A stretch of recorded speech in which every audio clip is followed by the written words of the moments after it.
Anem a resoldre ara el problema 6, que diu explica raonadament com varia l'energia cinètica d'un objecte en duplicar-se la seva velocitat. El primer que crida l'atenció és que este problema no té dades i per tant no podem resoldre'l utilitzant dades numèriques, tant s'ha de resoldre en lletres i el que hem de fer és simplement definir-les. Siga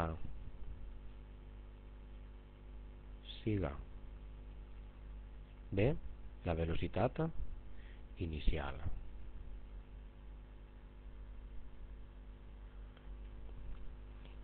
Direm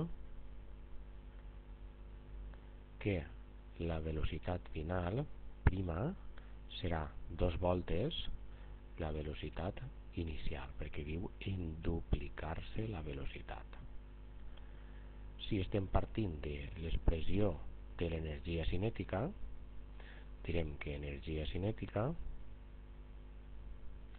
és un mig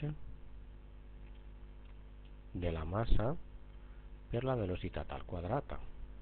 I fixeu-vos que el que anem a fer és aprofitar aquesta mateixa expressió i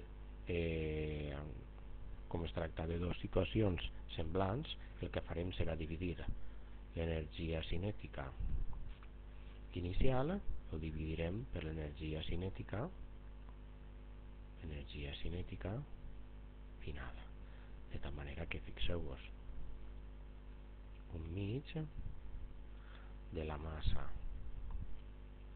per la velocitat al quadrat estarà dividit per un mig de la massa, que és la mateixa, per la velocitat prima i tot això elevat al quadrat. Ara hi ha diverses coses que podem simplificar. Un és el mig i un altre és la massa. Així que quedaria que energia cinètica final inicial partit per energia cinètica final és igual a la velocitat al quadrat partit per 2 voltes la velocitat i tot elevat al quadrat. Fixeu-vos que així quedaria la velocitat final, la velocitat prima, però hem dit que la velocitat prima és 2 voltes la velocitat. Ara, si fem els quadrats, me quedaria que energia cinètica partit per energia cinètica prima és igual a la velocitat al quadrat partit per 2 al quadrat 4 i el mateix, la velocitat al quadrat. De tal manera que ara podríem simplificar també les velocitats i a partir d'ací